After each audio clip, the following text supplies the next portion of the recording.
Hello friends. आज हम शुरुआत करने जा रहे हैं हमारी क्लास 10th का नया टॉपिक कोऑर्डिनेट ज्योमेट्री, जो बोर्ड एग्जाम के लिए काफ़ी इम्पोर्टेंट है। तो आज हम इस टॉपिक को शुरुआत करने जा रहे हैं।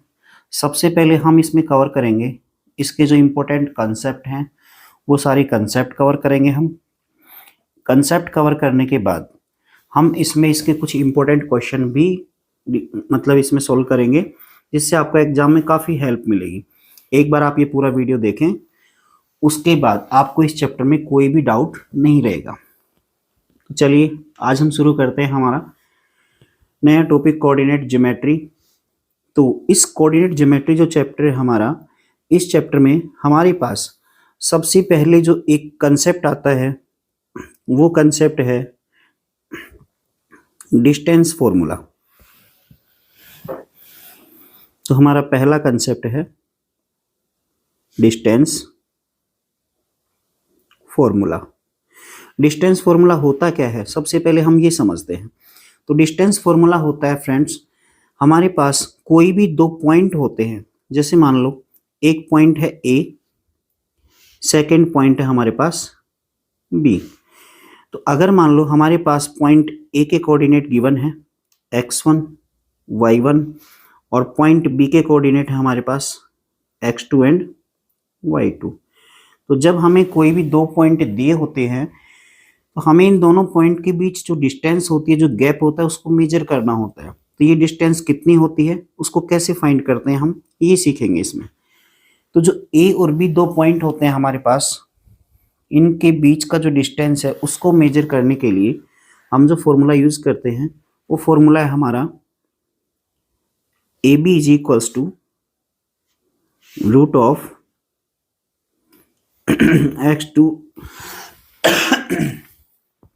x2 minus x1 whole square plus y2 minus y1 का होल स्क्वायर। ये हमारे पास डिस्टेंस फॉर्मूला है।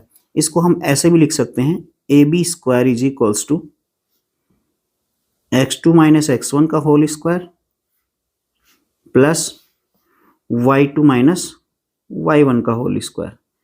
तो हम इस फॉर्मूले से हम ए और बी के बीच का डिस्टेंस फाइंड कर सकते हैं। तो ये तो है हमारे पास इसका कंसेप्ट नंबर फर्स्ट। तो ये हो गया हमारा पहला कंसेप्ट। इसके बाद इसका सेकंड कंसेप्ट समझते हैं हम, जो इम्पोर्टेंट है। तो सेकंड कंसेप्ट समझते हैं फ्रेंड्स। चलिए, जो इसका कंसेप्ट नंबर 2 है वो देखते हैं पहले। तो जो कंसेप्ट नंबर 2 है इसका, उसमें आता है हमारे पास सेक्शन फॉर्मूला।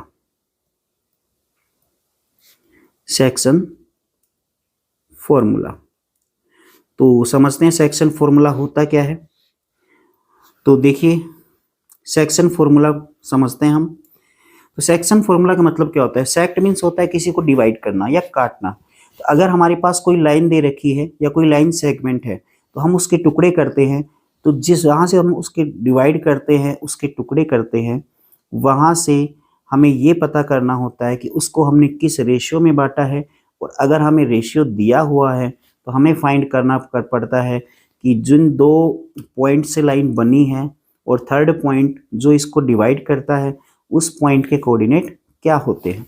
तो देखिए, समझते हैं सेक्शन फॉर्मूला क्या होता है।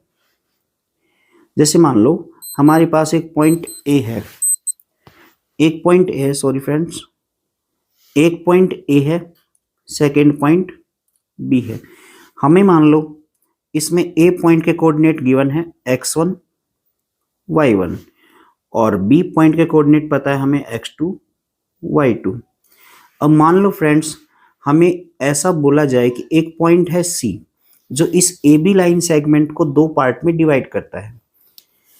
अगर कोई भी एक पॉइंट है किसी लाइन सेगमेंट को डिवाइड करता है दो पार्ट में, तो और जिन दोनों पार्ट का हमें रेशियो दिया होता है या लेंथ का हमें ऐसे पता रहता है कि ए से सी तक कितनी डिस्टेंस है या सी से बी तक कितना पार्ट है। तो सी पॉइंट है जो इस लाइन सेगमेंट को डिवाइड करता है।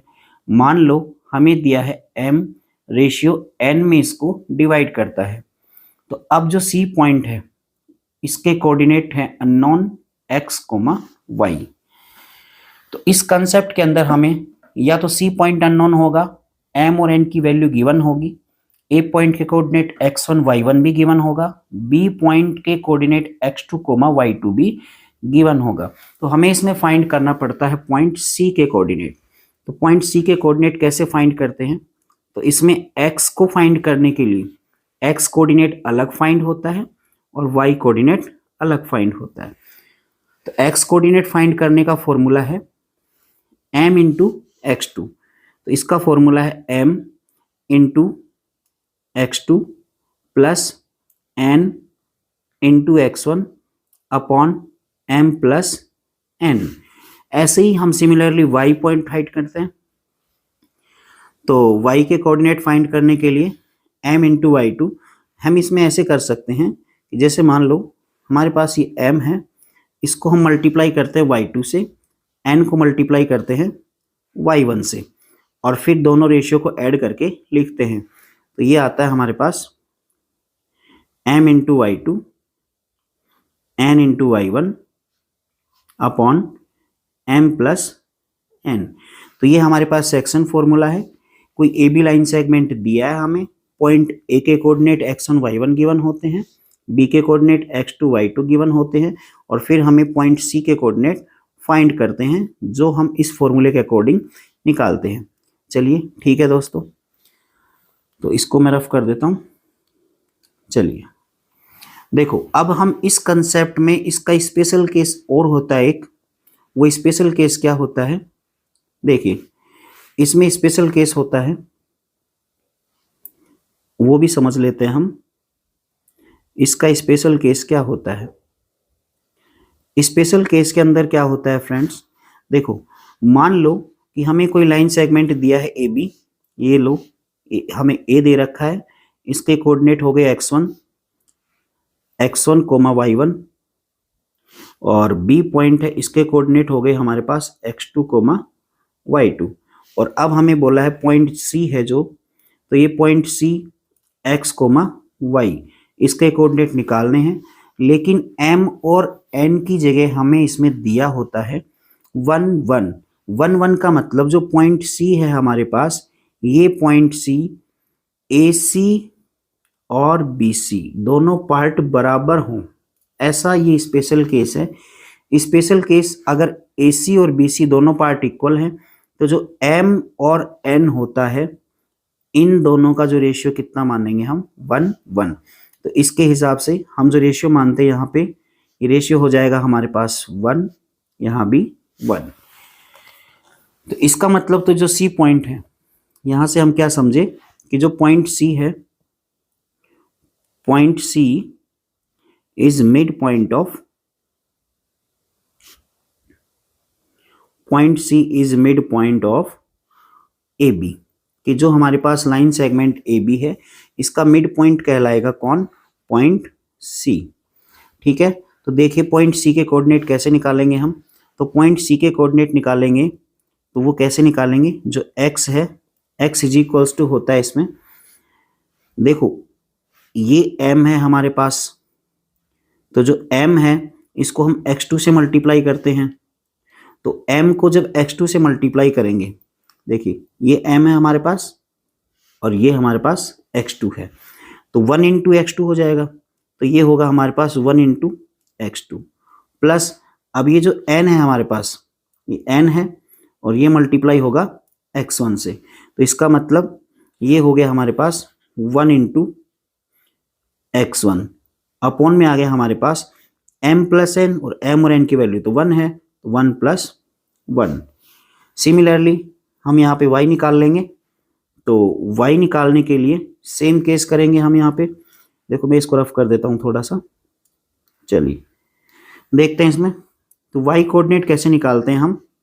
तो y कोऑर्डिनेट निकालने के लिए m इंटू y2 होता है हमारे पास। तो m की वैल्यू 1 है, y2 हमारे पास y2 है, n की वैल्यू 1 है, y1 की वैल्यू y1 है, अपॉन में m प्लस n मतलब 1 प्लस 1। तो यहाँ से हमारे पास जो x और y के कोऑर्डिनेट आएंगे, तो यहाँ से ये आ गया हमारे पास x इज इक्वल्स टू आ गया x1 plus x2 by 2 and y is equals to y1 plus y2 upon 2। तो इस तरह से हम x और y के कोऑर्डिनेट निकाल सकते हैं। ये स्पेशल केस है अगर आपके पास पॉइंट C है, वो ये बताया जाए कि ये मिड पॉइंट है किसका, लाइन सेगमेंट AB का। चलिए फ्रेंड्स, ये तो थे हमारे पास इंपॉर्टेंट कंसेप्ट। अब हम आगे बढ़ते हैं कि इसके जो कुछ इंपॉर्टेंट क्वेश्चंस हैं वो भी हम डिसाइड कर लेते हैं। तो वो इंपॉर्टेंट क्वेश्चन क्या है, चलिए अब अगला टॉपिक हमारा यही रहेगा, important questions on the based of exam. चलिए, तो ये हमारे पास इंपॉर्टेंट कंसेप्ट जो हम कवर कर चुके हैं। अगला है हमारे पास इंपॉर्टेंट क्वेश्चंस। कुछ क्वेश्चंस मैं आपको बताता हूं, इन क्वेश्चंस को करके जाओगे आप एग्जाम में तो आपको काफ़ी हेल्प मिलेगी। चलिए कुछ क्वेश्चंस करवाता हूं मैं आपको।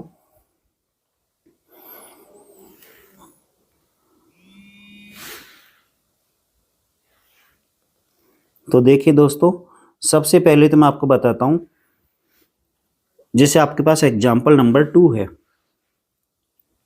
एग्जाम्पल नंबर 2 देखो, कुछ क्वेश्चन हमारे पास ऐसे होते हैं जिनमें हमें कुछ अलग अलग कंसेप्ट्स को यूज करना पड़ता है। तो मैं वो कंसेप्ट आपको इसी के अकॉर्डिंग इसमें समझा दूंगा।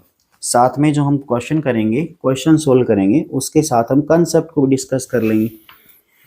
तो एग्जाम्पल सेकंड है हमारे पास, मैं क्वेश्चन लिख देता हूँ एग्जाम्पल सेकंड। तो ये क्वेश्चन है जो हमारे पास एग्जाम्पल सेकंड, ये बताता है शो दैट द पॉइंट्स, हमारे पास 4 पॉइंट गिवन है और हमें ये इसमें प्रूव करना पड़ता है कि जो ये चारों के चारों पॉइंट हैं ये वर्टिसेज ऑफ स्क्वायर हैं या नहीं, या फिर प्रूव करना है कि इसके स्क्वायर के कोऑर्डिनेट हैं। तो चलिए देखते हैं, इसमें हमें 4 कोऑर्डिनेट दे रखे हैं और ये चारों कोऑर्डिनेट हैं 1,7। देखो हमारे पास पहला कोऑर्डिनेट ये है, दूसरा है 4,2, थर्ड है हमारे पास -1,-1 और नेक्स्ट है -4,4। ये हमारे पास 4 वर्टेक्स हैं और हमें इसमें प्रूव करना है कि चारों के चारों वर्टिसेस ऑफ स्क्वायर है ये। तो चलो हमें ये प्रूव करना है कि ये स्क्वायर की ही वर्टेक्स हैं। तो हमें प्रूव करना है, prove that given vertices are, या हम ये कहें given points are the vertices of a square. Given points are vertices of a square. चलिए अब ये हम सॉल्व करके आपको समझाते हैं कि कैसे हम ये प्रूव करेंगे। तो देखिए ध्यान से समझना, जो हमारे पास ये 4 पॉइंट हैं, इन पॉइंट को हम मान लेते हैं कि पहला हमारे पास ए है, सेकंड है बी, थर्ड है सी और नेक्स्ट है 4। तो अगर मान लो आपके पास कोई स्क्वायर दिया हुआ है जिसके 4 कोऑर्डिनेट आपको दे रखे हैं ए बी सी डी, तो ये कंसेप्ट थोड़ा समझ लेना कि स्क्वायर के अंदर हमें क्या क्या रिक्वायरमेंट होती है, कि स्क्वायर के जो 4 आपको पॉइंट दे रखे होते हैं वर्टेक्स, उनकी हेल्प से हम कैसे बताएं कि स्क्वायर है या नहीं। देखिए दोस्तों, स्क्वायर में हमें याद रखना पड़ता है कि सबसे पहले तो ए से लेकर बी तक की डिस्टेंस, फिर बी से लेकर सी तक की डिस्टेंस, फिर नेक्स्ट है आपके पास सी डी और उसके बाद आएगा डी ए। तो ये चारों की जो डिस्टेंस है ये बराबर होनी चाहिए। पहली चीज तो ये आपको ध्यान रखनी है। सेकंड हमें इसमें ध्यान रखना है कि इसके डायगोनल का मतलब ए से लेकर सी तक की डिस्टेंस और बी से लेकर डी तक की डिस्टेंस ये बराबर होनी चाहिए। चलो मैं आपको एक बार डायग्राम से समझा देता हूं। तो डायग्राम से समझते हैं कि अगर मान लो हमें कोई भी एक स्क्वायर दे रखा है, ये कोई स्क्वायर है और ये इसके पॉइंट हैं ए बी सी और डी, ये चारों बराबर होने चाहिए। देखो A B B C C D और डी, ये चारों बराबर होने चाहिए। ये चारों बराबर होने के बाद इसके जो 2 डायगोनल होते हैं, ये दोनों डायगोनल भी इक्वल होने चाहिए, ए से लेकर सी तक और बी से लेकर डी तक। तो ये दोनों के दोनों डायगोनल भी आपस में क्या होने चाहिए, इक्वल होने चाहिए। अगर ये हम प्रूव कर देंगे तो ये हमारे पास जो चारों पॉइंट दे रखे हैं ये स्क्वायर के वर्टिसेज हैं, अदरवाइज नहीं है। तो चलिए हम कुछ निकालते हैं इसमें से, कुछ पॉइंट हम डिराइव करते हैं यहाँ पे। चलो सबसे पहले हम ए बी निकालते हैं। तो ए हमारे पास जो 1,7 है, बी है 4,2। तो जब हम ए बी फाइंड करेंगे तो डिस्टेंस फॉर्मूला क्या कहता है कि आप x2 माइनस x1 फॉर्मूला लगाएं whole square plus y2 minus y1 whole square. तो ये फॉर्मूला लगाएंगे तो ए बी फाइंड करेंगे हम। ए बी फाइंड करने के लिए देखो x2 हमारे पास 4 है, तो 4 minus 1 whole square plus y2 हमारे पास 2 माइनस 7 इसका होल स्क्वायर। तो यहाँ से जो हमें मिलेगा ये आया हमारे पास root of 3 square plus minus 5 का स्क्वायर। और यहाँ से जो हमें सॉल्यूशन मिलेगा वो आया हमारे पास root of 9 plus 25। This is equals to root of 34। तो यहाँ से जो हमें ए बी मिलेगा वो आ गया रूट 34। तो इसी तरह हम बी सी निकालेंगे, सी डी निकालेंगे और सारे के सारे हमें कितने मिलेंगे। सिमिलरली बी सी भी हमारे पास रूट 34 आएगा। सेम हमारे पास सी डी आएगा, वो भी रूट 34 आएगा। और डी ए भी कितना आएगा, रूट 34। तो जो हमें चारों वर्टेक्स दे रखे हैं ये चारों के चारों हो जाएंगे किसके, पॉइंट स्क्वायर के। ठीक है फ्रेंड्स, इसके बाद में इसके जो दोनों हमारे पास डायगोनल हैं उनको भी हमें प्रूव करना पड़ता है कि दोनों के दोनों डायगोनल हैं वो भी इक्वल होने चाहिए। तो डायगोनल के लिए अगर हम दोनों निकालते हैं तो चलो एक पॉइंट देखते हैं हम इसमें। ए पॉइंट आपका 1,7 और अब देखो मैं डायगोनल निकालता हूं इसके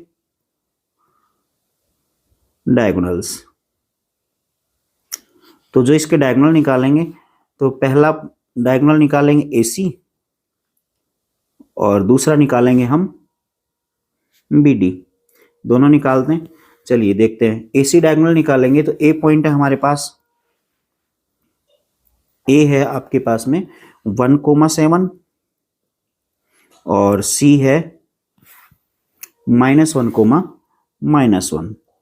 तो जब हम AC फाइंड करेंगे तो वही डिस्टेंस फॉर्मूला यूज करेंगे यहाँ भी, x2 माइनस x1 तो -1, ये लो सॉरी -1 -1 इसका होल स्क्वायर प्लस -1 -7 स्क्वायर। तो यहाँ से हमें मिलेगा -2 का होल स्क्वायर और प्लस में ये माइनस का 8 का होल स्क्वायर। तो ये हमारे पास आ गया 4 + 64 और यहाँ से हमें AC की वैल्यू मिल गई 68। अब देखो नेक्स्ट हम फाइंड करते हैं BD। अब BD फाइंड करेंगे तो BD में हमारे पास सेम आना चाहिए जो AC आया है। तो चलो BD की वैल्यू निकालते हैं। B पॉइंट के कोऑर्डिनेट है हमारे पास में 4,2 और नेक्स्ट है हमारे पास पॉइंट D, इसके कोऑर्डिनेट हैं, सॉरी B लिख दिया मैंने। तो D पॉइंट के कोऑर्डिनेट हैं -4,4। ये लो ये -4,4, ये हमारे पास B और D पॉइंट के कोऑर्डिनेट हैं। हमें निकालना है BD। तो देखिए BD निकालने के लिए हम सेम फॉर्मूला यूज करेंगे, x2 माइनस x1 का whole square plus y2 minus y1 का होल स्क्वायर। तो ये लो x2 माइनस x1 का whole square plus y2 minus y1 का होल स्क्वायर। यहाँ से हमें मिलेगा √-8 का होल स्क्वायर प्लस यहाँ से बच गया हमारे पास 2 का स्क्वायर, -8 का स्क्वायर हमें पता है 64 आएगा, माइनस का प्लस हो जाता है 8 का 64 हो जाता है, प्लस में 2 का स्क्वायर आ गया 4। तो यहाँ से हमें मिल गया √68। अब देखिए फ्रेंड्स ध्यान से, जो AC है हमारे पास, AC की वैल्यू √68 है, सेम वैल्यू हमारे पास मिली BD की। तो इसका मतलब AC और BD दोनों डायगोनल बराबर आ गई और चारों साइड भी बराबर रहेंगी इसकी। तो इसका मतलब जो हमें चारों पॉइंट दिए थे कोऑर्डिनेट, ये चारों के चारों वर्टेक्स हैं किसके, किसी स्क्वायर के। ठीक है फ्रेंड्स, चलिए अब हम एक नेक्स्ट कंसेप्ट वाला क्वेश्चन करते हैं। आपको जो भी क्वेश्चन कराऊंगा बिल्कुल इंपॉर्टेंट है, आपके सारे कंसेप्ट क्लियर हो जाएंगे, इसके बाद आपको दोबारा इस चैप्टर को देखने की जरूरत ही नहीं पड़ेगी। चलिए फ्रेंड्स, नेक्स्ट आपके पास में एक एग्जाम्पल 4 अगला है हमारे पास।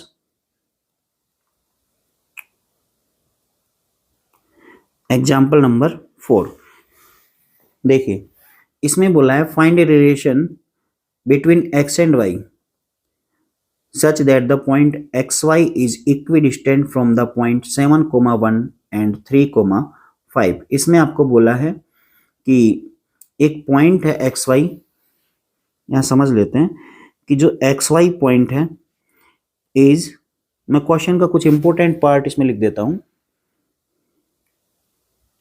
Equidistant from A and B. आपके पास दो पॉइंट हैं 7, 1 एंड 3, 5। ये बोला है क्वेश्चन में, तो हमें इसमें करना क्या है, find relation between x and y। तो चलिए हम इसका सॉल्यूशन समझते हैं। एक हमारे पास पॉइंट है xy, इसको हम मान लेते हैं a, एक मान लेते हैं पॉइंट p पॉइंट के कोऑर्डिनेट है 7, 1। ये नहीं बोला है फ्रेंड्स कि जो a पॉइंट है, चलो एक बार समझ लिख लेते हैं, जो पॉइंट q है, पॉइंट q के कोऑर्डिनेट हैं हमारे पास में 3, 5। तो हमें देखिए दोस्तों, हमें ये बिल्कुल भी नहीं बोला है कि पॉइंट p, a, q तीनों एक ही लाइन में है, ये नहीं बोला है। हमें ये बोला है बस कि पॉइंट a है, पॉइंट p से जितनी डिस्टेंस पे है उतनी ही डिस्टेंस पे पॉइंट a से पॉइंट q है। तो इसका मतलब सिंपल सा है कि a से लेकर p तक जो डिस्टेंस है वही डिस्टेंस a से लेकर q तक होगी। a से p तक का मतलब हुआ कि हम a से p तक डिस्टेंस फॉर्मूला लगाएंगे, और a से p तक डिस्टेंस फॉर्मूला लगाएंगे तो हम ऐसे लिख सकते हैं x माइनस 7 का whole square plus y minus 1 का होल स्क्वायर। ये हो गया हमारे पास AP, और AQ जब हम निकालेंगे तो AQ आएगा हमारे पास x माइनस 3 का whole square plus y minus 5 का होल स्क्वायर। तो देखिए, अगर हमने दोनों तरफ रूट लिया हुआ है तो हम दोनों तरफ होल स्क्वायर करेंगे, और जैसे ही दोनों तरफ होल स्क्वायर करेंगे तो उस होल स्क्वायर से रूट कैंसिल हो जाएगा। तो हमारे पास क्या बचेगा, हमारे पास बचेगा x माइनस 7 का whole square plus y minus 1 का whole square equals to x minus 3 का whole square plus y minus 5 का होल स्क्वायर। इसके बाद जब हम इसको खोलेंगे तो खोलने के बाद हमारे पास कुछ ऐसा सॉल्यूशन आएगा। देखिए, x माइनस 7 का होल स्क्वायर है, तो इसमें हम कुछ फॉर्मूला जो यूज करेंगे मैं फॉर्मूला साथ में लिख देता हूं। a माइनस बी का whole square is equals to a square plus b square minus 2ab। ये फॉर्मूला हम यूज करके इसको खोलेंगे। तो देखिए क्या आएगा हमारे पास, x square plus 49 minus 14x, फिर plus y square plus 1 minus 2y equal to, RHS वाले पार्ट में भी खोलेंगे हम तो x square plus 9 minus 6x plus ये आ गया हमारे पास y square plus 25 minus 10y। देखिए, जो हमारे पास कैंसिल होंगे उनको काट देंगे हम, एक्स स्क्वायर से एक्स स्क्वायर कट जाएगा। चलिए थोड़ा सा कम कर लेते हैं लाइन को, नहीं तो आपको प्रॉब्लम होगी देखने में। चलिए, एक्स स्क्वायर से एक्स स्क्वायर कट जाएगा, फिर इसके बाद वाई स्क्वायर से वाई स्क्वायर कैंसिल आउट होगा। अब जो पार्ट हमारे पास बचेगा उसको हम लिख लेते हैं। तो जो बचेगा वो पार्ट है हमारे पास, यहां बच गया माइनस 14x, उस साइड से x वाला पार्ट आएगा तो प्लस का 6x, इधर माइनस का 2y है, उधर से y वाला पार्ट 10y आ गया, इक्वल टू में हमारे पास नंबर बच गए 9 प्लस 25, उस साइड से हमारे पास माइनस में 49 और माइनस का 1, तो ये हमारे पास बच गया माइनस का 8x, यहाँ बच गया प्लस का 8y इक्वल्स टू, देखिए फ्रेंड्स ये माइनस का 50 हुआ और ये 9 प्लस 25 माइनस 50, तो ये हमारे पास आ गया, ये माइनस का 25 बच गया, या हम कहें ये 34 माइनस 50 और ये बच गया माइनस का 16। तो इस तरह से हमारे पास ये आ गया माइनस का 8x, हमने माइनस 8 कॉमन ले लिया तो ये बचेगा x माइनस वाई। अब यहाँ से x माइनस वाई बच गया, तो x minus y is equals to minus 16 upon minus का 8, तो यहाँ से माइनस कट गया और इसको काटेंगे तो बचेगा हमारे पास 2, तो लास्ट जो रिलेशन आया हमारे पास वो आ गया x minus y equals to 2, ये हमारे पास इसका आंसर हो जाएगा। तो इस तरह से हम इस कंसेप्ट को कवर कर लेंगे। ठीक है फ्रेंड्स, अब शायद इसमें कोई डाउट नहीं रहेगा आपको। अब इसमें कुछ इंपॉर्टेंट कंसेप्ट हैं, वो साथ में चलते हैं, हम क्वेश्चन के साथ कर लेंगे कवर। एक क्वेश्चन और कराते हैं इंपॉर्टेंट आपको। नेक्स्ट है इंपॉर्टेंट क्वेश्चन नंबर 3। तो देखिए इंपॉर्टेंट क्वेश्चन,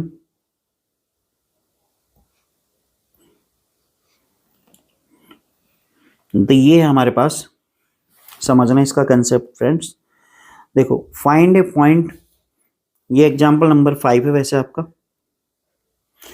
देखो जितने क्वेश्चन मैं कराऊंगा सभी के अंदर आपको इंपॉर्टेंट कंसेप्ट सारे कवर हो जाएंगे आपके, आपको दोबारा से इस चैप्टर को पढ़ने की जरूरत नहीं पड़ेगी। एग्जाम में जो क्वेश्चन आएगा आपका आराम से सोल्व हो जाएगा इससे।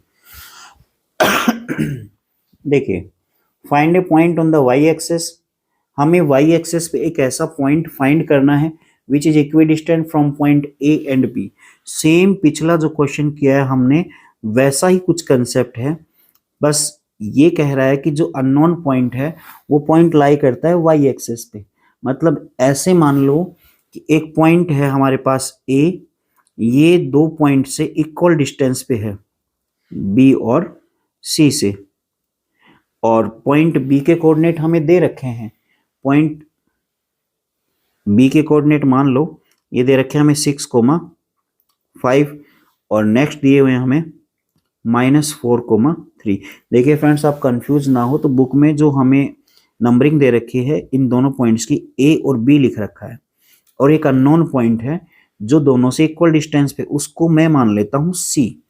लेकिन देखो पिछले क्वेश्चन के अंदर ये दिया हुआ था कि पॉइंट सी के कोऑर्डिनेट x, y थे और आपसे ये पूछा था कि इनके बीच क्या रिलेशन होगा x और y के बीच।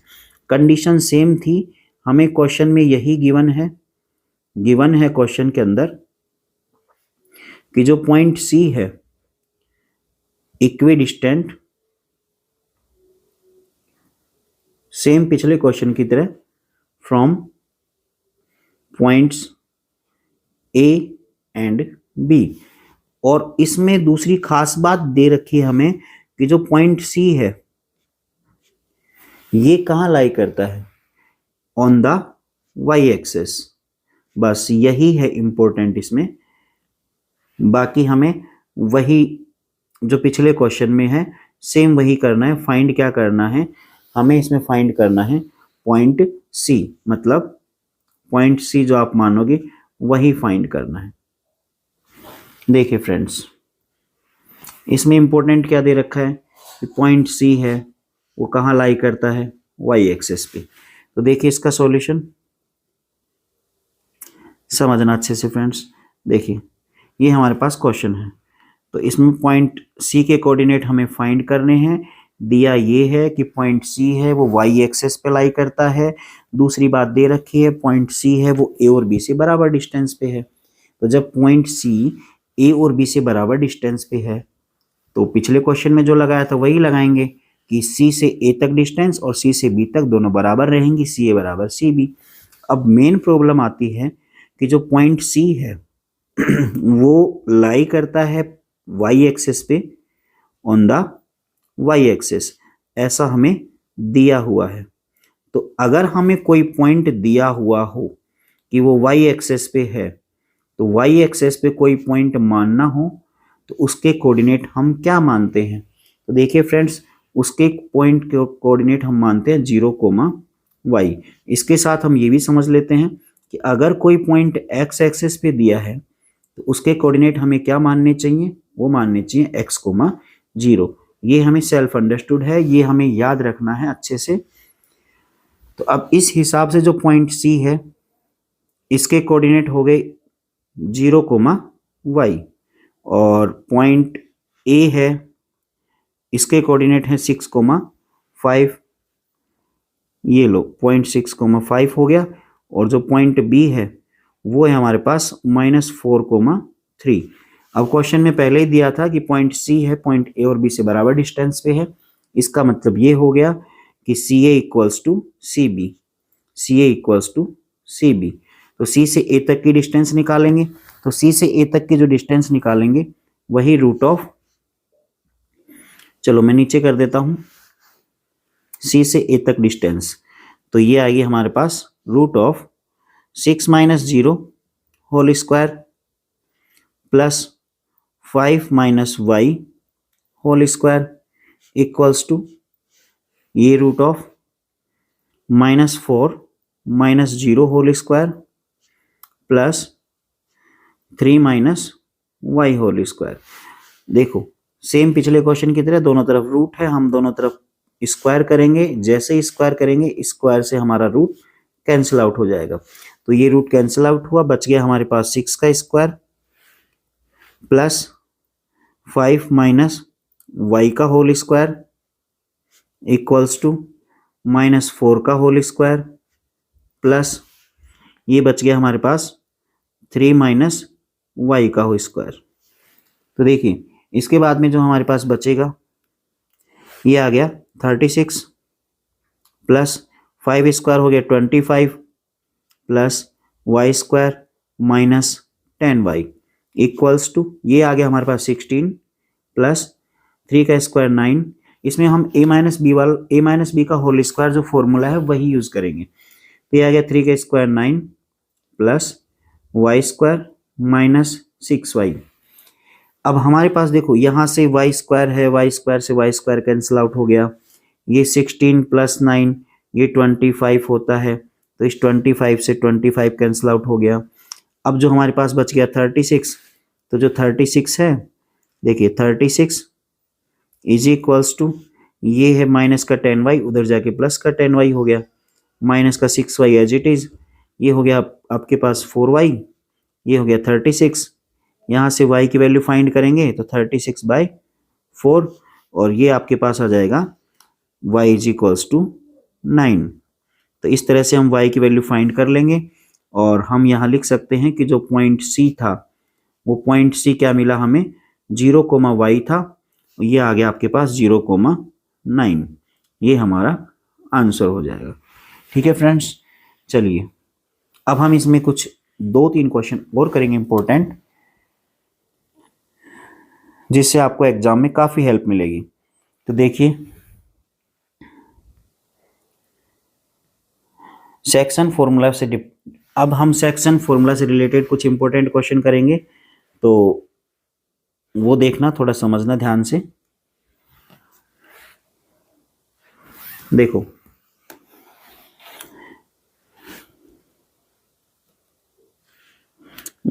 नेक्स्ट इंपॉर्टेंट क्वेश्चन आपका,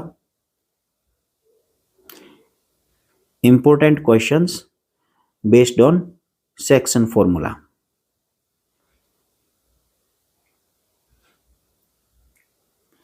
तो सेक्शन फॉर्मूला से रिलेटेड इंपॉर्टेंट क्वेश्चन करेंगे अब हम।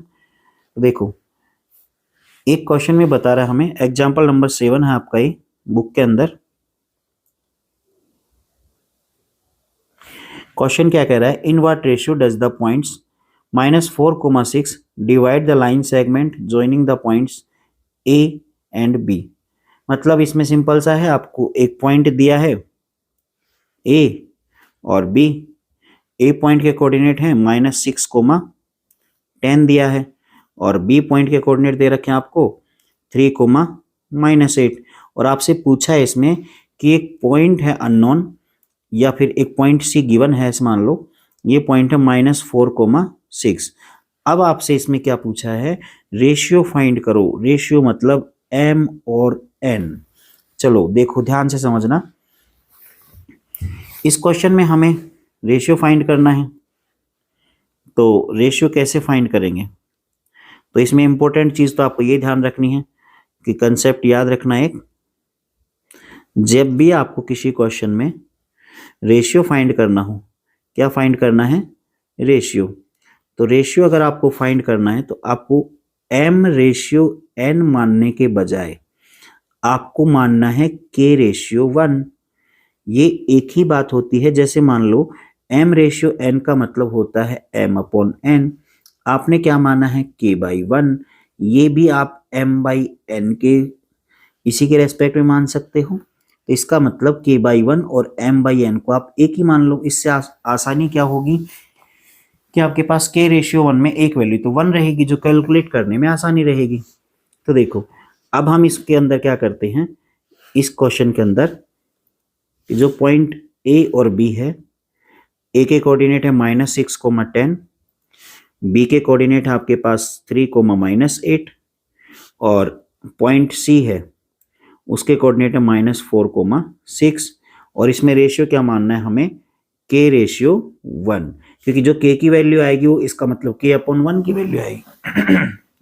जो आपके पास k की वैल्यू आएगी वो वैल्यू होगी k/1 की, और इसका मतलब k/1 को आपने माना है m/n के इक्वल।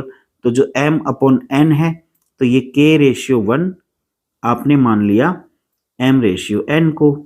तो जो m रेशियो n आपको निकालना है वो k रेशियो 1 में लिख सकते हैं हम, सिंपल सा है।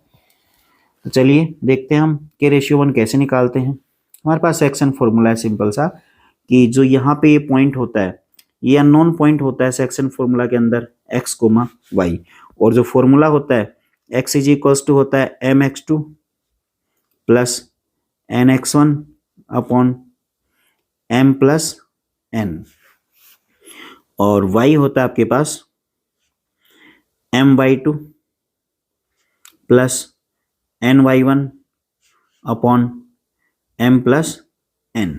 तो देखो आपने m और m की जगह तो माना है k, n की जगह माना है 1, x की जगह जो वैल्यू है वो ऐसे कैसे, और देखो x1 और y1 ये है आपके पास a पॉइंट में और b में है x2, y2, सारी वैल्यू हम इसमें पुट कर देंगे फॉर्मूले में। तो देखिए यहाँ से क्या आएगा, अब x इज इक्वल्स टू आपके पास आया mx2, तो m की वैल्यू है k, x2 की वैल्यू है 3 प्लस n की वैल्यू है 1, x1 की वैल्यू है -6 अपॉन ये आ गया m प्लस n मतलब k प्लस 1। अच्छा जो यहाँ पे आपके पास x है ये c पॉइंट वाला है, तो इसकी जगह क्या मान लेंगे हम, -4। देखिए -4 आपने मान लिया तो ये आ गया आपके पास -4 और क्रॉस मल्टीप्लाई करेंगे तो ये आ गया k प्लस 1 इक्वल्स टू आ गया आपके पास 3k -6, और यहां से हमें क्या मिलेगा अब, -4k -4 इक्वल्स टू 3k -6। तो यहां से आपके पास -4 उधर से -6 इधर आएगा तो प्लस का 6 हो गया इक्वल्स टू 3k और प्लस का 4k। यहां से देखो जो आपके पास बचेगा 2 बचेगा, यहां आ गया 7k, आपको तो k निकालना है, k इज इक्वल्स टू आ गया 2/7। अब हमने पहले ही देखा था k के अपोन में क्या होता है, 1 होता है, किसी भी नंबर के अपोन में कितना आता है, 1 आता है। तो यहां से जो आपको m रेशियो n निकालना था, और ये आपने क्या माना था, k रेशियो 1 माना था। तो k रेशियो 1 आपके पास आ गया, जो k रेशियो 1 आया है वो आया आपके पास में 2:7, तो यही आपका m रेशियो n होगा। ठीक है फ्रेंड्स, तो इस तरह से हम इस कंसेप्ट को समझ लेंगे, तो ये हमारा आंसर हो जाएगा। तो ये भी इंपॉर्टेंट क्वेश्चन है हमारा। चलिए देखते हैं नेक्स्ट इंपॉर्टेंट क्वेश्चन की तरफ बढ़ते हैं हम, जिसमें हमें क्या दिया है। अच्छा देखिए दोस्तों, एक और इंपॉर्टेंट कंसेप्ट मैं आपको बता देता हूं कि उसमें क्या होता है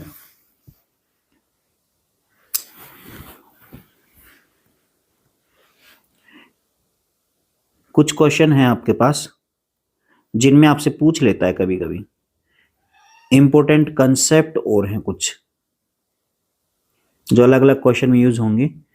एक तो है पॉइंट ऑफ ट्राइसेक्शन,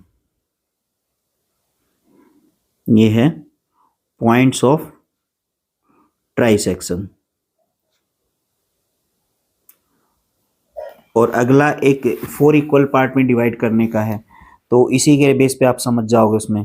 तो पॉइंट ऑफ ट्राइसेक्शन होता क्या है, इस कंसेप्ट को समझ लो बस। देखिए, मान लो आपको एक लाइन दे रखी है ए बी। आपको पता है ए के कोऑर्डिनेट आपको मिलेंगे x1 y1, बी के मिलेंगे x2 y2। अब आपसे ये कहेगा कि इस ए बी लाइन को 3 इक्वल पार्ट करने हैं। ट्राई सेक्शन का मतलब होता है 3 इक्वल पार्ट्स। तो ट्राई सेक्शन का मतलब 3 इक्वल पार्ट। और 3 इक्वल पार्ट क्या होते हैं कि जब ए और बी जो लाइन है इसको आप दो जगह से काटेंगे। तो दो जगह से काटेंगे तो आपने मान लो एक तो यहां से काटा है और एक यहां से काटा है, दो जगह से काट दी, तो एक पॉइंट हो गया आपका सी और एक हो गया डी। तो सी और डी पॉइंट है, वो इसको 3 इक्वल पार्ट में डिवाइड कर रहे हैं। अब इक्वल पार्ट में होंगे तो सिंपल सी बात, इनका रेशियो कितना आएगा, 1 1 1। तो इसका रेशियो 1 आएगा, यहाँ भी 1 और यहाँ भी 1। तो इस क्वेश्चन को सोल्व करने के लिए आपको 2 स्टेप से पास होना पड़ेगा, मतलब 2 स्टेप से गुजरना आपको।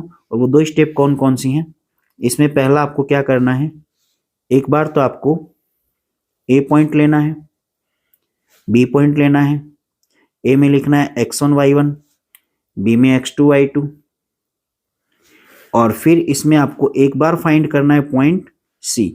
ध्यान रखना ए से सी तक केवल एक पार्ट है, तो यहां तो आप m की जगह लेंगे 1 और c से b तक ये है आपके पास 1 + 1, तो ये हो जाएंगे 2। तो ध्यान रखना आपको जो रेशियो मानना है c से b तक 2 मानना है। अब देखो, आप अननोन पॉइंट एक्स वाई आराम से सेक्शन फॉर्मूले से फाइंड कर लेंगे। सेम दूसरा पॉइंट आप डी कैसे फाइंड करेंगे, डी पॉइंट फाइंड करने के लिए आपको पॉइंट ए दिया होगा x1 y1, पॉइंट बी दिया होगा x2 y2, और आपको निकालना है पॉइंट सी। तो जो पॉइंट डी फाइंड करना है। पॉइंट डी जो अननोन होगा x, y। तो इसके लिए रेशियो क्या मानेंगे, ए से डी तक आपके पास 2 पार्ट रहेंगे और डी से बी तक 1 पार्ट रहेगा। तो इस तरह से आप पॉइंट ऑफ ट्राइसेक्शन आराम से फाइंड कर सकते हैं। चलिए नेक्स्ट इंपॉर्टेंट कंसेप्ट की तरफ बढ़ते हैं। अगला हमारे पास इंपॉर्टेंट कंसेप्ट है पॉइंट ऑफ, अगर आपको 4 इक्वल पार्ट में डिवाइड करवाए लाइन को, आपको लाइन को किस में डिवाइड करना है, 4 इक्वल पार्ट्स। 4 इक्वल पार्ट में लाइन को डिवाइड करना हो।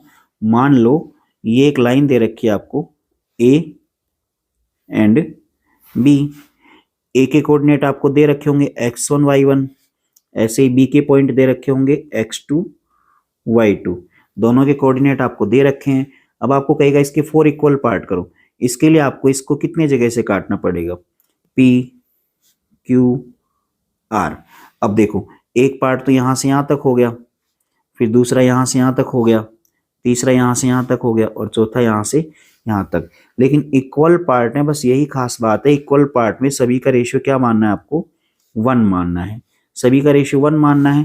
तो इसमें भी आपको सब पी क्यू आर तीनों पॉइंट फाइंड करने हैं, तो तीनों को अलग अलग फाइंड कर लेंगे। कैसे करेंगे, पहले में आपको क्या करना है, पी पॉइंट के लिए मान लो पी पॉइंट फाइंड करना है, आपको ए दिया है, बी दिया है, बस रेशियो समझ लो आप। बाकी सेम वही प्रोसेस पॉइंट ऑफ ट्राइसेक्शन की है। रेशियो समझना है तो ए से पी तक का रेशियो आपको 1 मानना है और पी से बी तक का मानना है। देखो, पी से बी तक आपके पास 3 पार्ट हैं, तो इसका रेशियो मानना है 3। तो एम की जगह बनाएगा और एन की जगह, ये तो आपका एम हो जाएगा और ये हो जाएगा एन। ऐसे आपको सेकेंड पार्ट मानना है। सेकेंड में आपको ए और बी दिया होगा, ए दिया होगा, बी दिया होगा। फाइंड करना है आपको क्यू। तो ए से क्यू तक 2 पार्ट है, ये भी 2 पार्ट हैं। ये आपके पास m होगा और ये n होगा। इसमें एक चीज ध्यान रखना कि आप इसमें m और n को जो रेशियो है ना, ये रेशियो आप 1 भी मान सकते हो, मतलब रेशियो 1,1। तो आप इसमें रेशियो 1:1 मानो या 2:2। वैसे इसके बजाय ये मानोगे तो ज़्यादा बेटर रहेगा। एक सेकेंड फ्रेंड्स, ये ज़्यादा सही रहेगा आपको, ठीक है, 1:1, क्योंकि रेशियो हमेशा सिंपलेस्ट फॉर्म ही होता है, ये आप जानते हो, ठीक है। इसलिए हमें 1:1 मानना है। अगर आपको 1:1 मानने में प्रॉब्लम है तो आप 2:2 से करोगे तो भी सेम आंसर आएगा, ठीक है। और थर्ड जो स्टेप है इसकी, थर्ड स्टेप में आपको करना है सेम वही, ए दिया है, बी दिया है, हमें फाइंड क्या करना है, पॉइंट आर फाइंड करना है। तो आर से लेकर ए तक हमारे पास 3 पार्ट हैं और इधर 1 पार्ट है, तो ये m की वैल्यू होगी और ये n की वैल्यू होगी। इस तरह से हम 4 इक्वल पार्ट वाला कंसेप्ट कवर कर सकते हैं। तो हम चारों पॉइंट फाइंड कर सकते हैं। चलिए फ्रेंड्स, इस तरह से हमारे कुछ इंपॉर्टेंट कंसेप्ट क्लियर हो जाएंगे। और हाँ, अगर मान लो आपसे पूछ ले कभी एरिया ऑफ रोम्बस फाइंड करो, तो रोम्बस के बारे में बता देता हूँ। चलो, इंपॉर्टेंट कंसेप्ट है कुछ, इस चैप्टर से आपका कुछ बचेगा नहीं, लगभग मैक्सिमम पार्ट कवर हो जाएगा। तो अब हम देखते हैं रोम्बस। तो रोम्बस का एरिया जो होता है,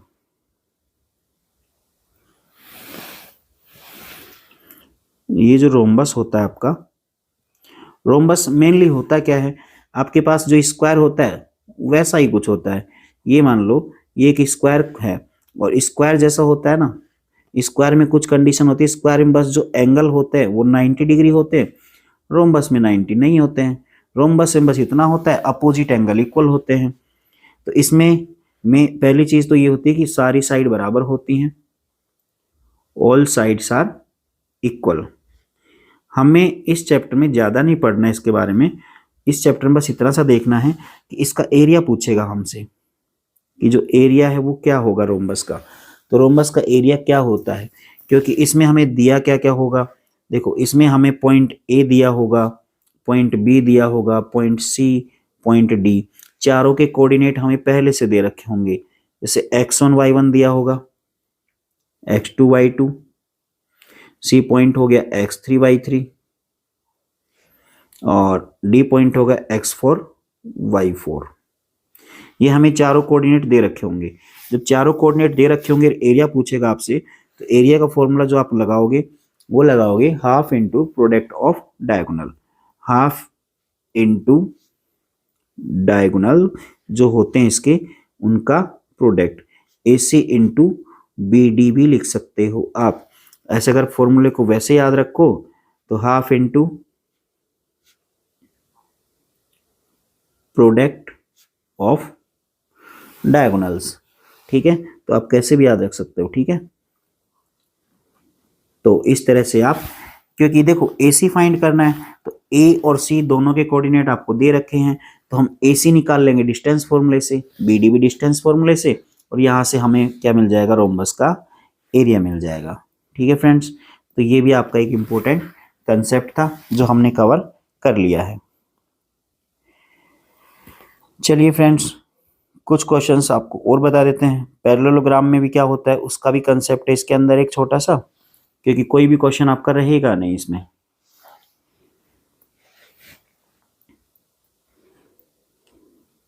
एक पैरेललोग्राम का कंसेप्ट और है, वो भी बता देते हैं। पैरेललोग्राम और रोम्बस दोनों, पैरेललोग्राम को तो आप रिलेट करके पढ़ सकते हो रेक्टेंगल से, और रोम्बस को पढ़ सकते हो स्क्वायर से। सिंपल सा है।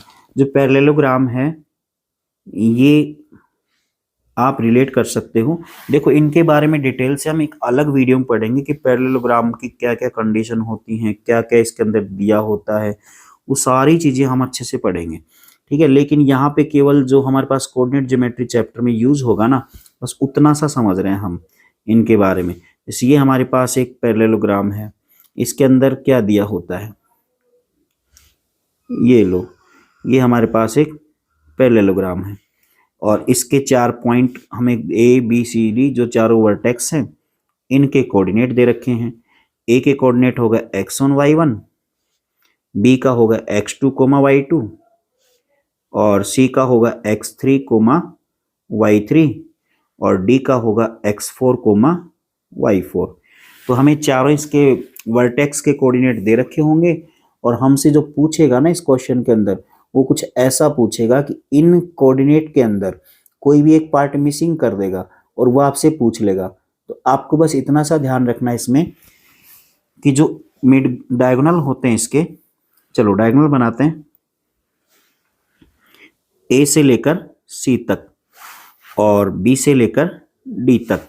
तो जो पॉइंट ये वाला पॉइंट आएगा, तो ये जो पॉइंट है ना, मान लो ये पॉइंट ओ है, तो जो पॉइंट ओ है बस इसमें इंपॉर्टेंट चीज याद रखनी है, पॉइंट ओ है वो हमारे पास मिड पॉइंट होता है। किसका मिड पॉइंट होता है? मिड पॉइंट ऑफ दोनों डायगोनल, जैसे हम AC का भी बोल सकते हैं और BD का भी, तो दोनों का ये मिड पॉइंट होता है। तो दोनों का मिड पॉइंट होता है, तो आपको बस इतना सा ध्यान रखना है, AC का mid point of AC equals to mid point of BD, दोनों बराबर होते हैं।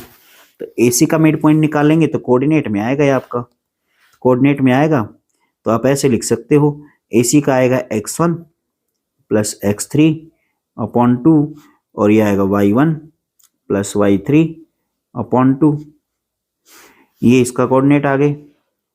चलो ऐसे लिख सकते हैं हम इसको। और सिमिलरली BD के कोऑर्डिनेट आएंगे आपके पास x2 plus x4 by 2 comma y2 plus y4 upon 2, ये हमारे पास दोनों कोऑर्डिनेट आएंगे। इसके बाद आपको क्या करना है, देखो आपके पास x1 x2 x3 x4 और y1 y2 y3 y4 में से कुछ पार्ट मिसिंग होंगे, तो आपको इसको इसके इक्वल करना है और सेकंड आपका ये वाला पार्ट इसको इसके इक्वल करना है, और इक्वल करने के बाद हम उस अननोन पार्ट की वैल्यू फाइंड कर सकते हैं। ठीक है फ्रेंड्स, तो ये हमारा इंपॉर्टेंट कंसेप्ट क्लियर हो चुका है इसका। अब आपको जो भी किसी क्वेश्चन में डाउट हो आप वीडियो के नीचे कमेंट करके बता दें, तो मैं आपको उसका सॉल्यूशन तुरंत दे दूंगा। और आप एक हमारा टेलीग्राम ग्रुप भी ज्वाइन कर लें, क्योंकि वहाँ पे मैं इन सारे के सारे जो भी आपकी इम्पोर्टेंट नोट्स हैं, इनको जो इम्पोर्टेंट नोट्स हैं इनके PDF वहाँ पे आपको प्रोवाइड कर दूंगा। तो जो टेलीग्राम ग्रुप है हमारा, वहाँ पे चलो मैं जो डिस्क्रिप्शन है उसमें लिंक डाल दूंगा टेलीग्राम का, तो टेलीग्राम को आप ज्वाइन कर लें। किसके लिए? जो PDF है, सभी नोट्स की PDF, सारी की सारी आपको PDF वहाँ मिल जाएंगी। कहाँ पे? टेलीग्राम के ऊपर। ठीक है फ्रेंड्स, चलो थैंक यू, बाय।